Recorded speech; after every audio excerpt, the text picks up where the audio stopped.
Ya, Saudara, Fakultas Kedokteran Universitas Syah Kuala melakukan aksi keprihatinan menyerukan dari ujung barat Indonesia terhadap arah kebijakan dan tata kelola kesehatan nasional yang dinilai semakin jauh dari prinsip-prinsip ilmiah dan etika serta kolaborasi yang selama ini dijunjung tinggi oleh insan medis.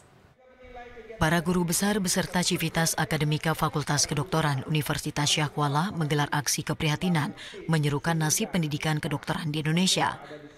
Aksi ini digelar di halaman Fakultas Kedokteran USK pada Selasa sore.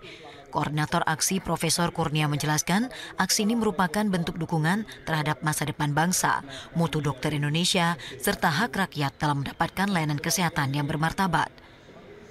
Dalam orasinya ia menyampaikan kritikan terhadap sejumlah kebijakan, salah satunya terkait kolegium atau pengampu disiplin ilmu di kedokteran yang sebelumnya berada di bawah naungan organisasi profesi, kini berada dalam naungan Kementerian Kesehatan. Oleh sebab itu pihaknya dengan tegas menolak pendidikan kedokteran yang didorong oleh personal branding dan narasi provokatif yang jauh dari data dan realitas. Aksi ini kami lakukan agar kembali kepada tujuan awal bahwa pendidikan kedokteran di Indonesia itu harus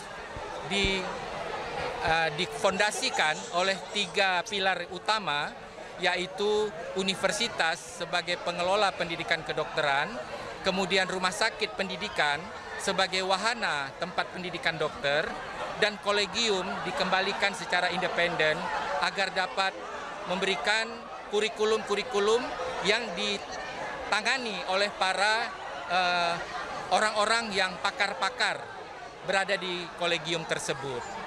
Selain itu, para guru besar di FKUSK juga menyuarakan penolakan terhadap birokrasi yang melemahkan integritas rumah sakit sebagai wahana pendidikan, menolak pelemahan peran universitas sebagai pengelola pendidikan kedokteran.